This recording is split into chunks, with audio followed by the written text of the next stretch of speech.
One of the things that happens when you are going through change or going through increase in workload or going through stressful days, one of the first things to suffer is communication.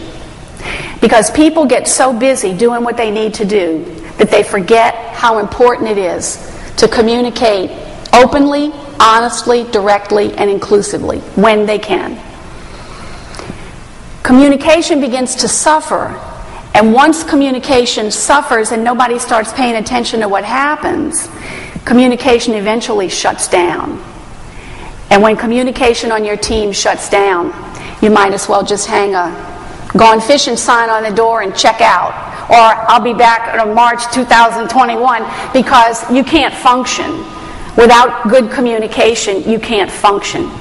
But what happens is people get so busy that they start making mistakes that are easy to fix, easy to correct if you're just aware of what they are.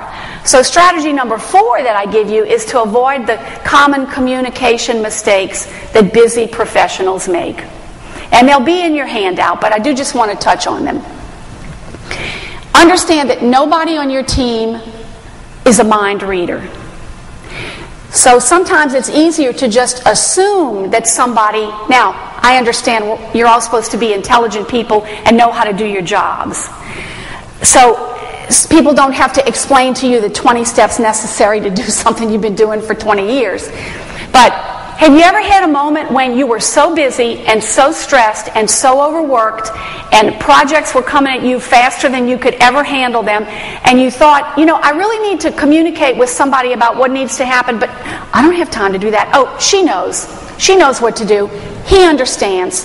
He'll get it. She'll figure it out.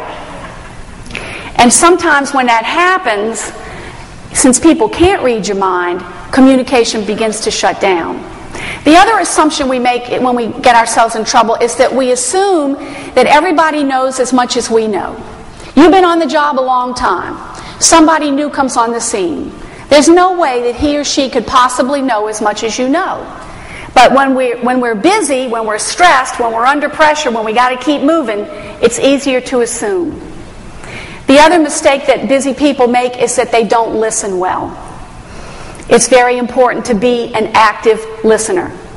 Very important to watch your attitude when you communicate, because attitudes are such contagious emotions, aren't they? Isn't it really easy to catch somebody else's negative attitude or sarcastic attitude? But it's just as easy to catch somebody else's positive attitude, too. So attitude's important.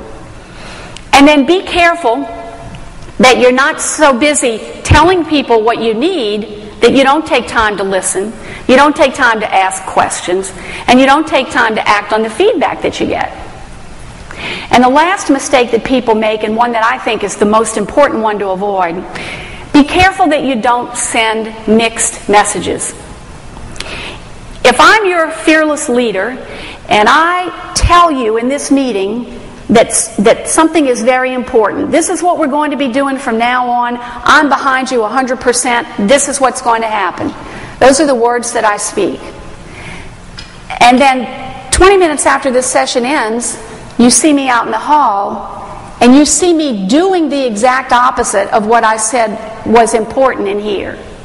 So my actions don't match my words. And what does that tell you after a while? It tells you that you can't trust me. If your actions and your words are not congruent, people learn very quickly that they can't trust you. And once you're on a team where trust is an issue, where there is no trust, there's no way in the world that you're ever going to be successful at what you do. So everybody's busy. Be aware of the communication mistakes that people make on a regular basis without meaning to. They're all fixable. They can all be avoided.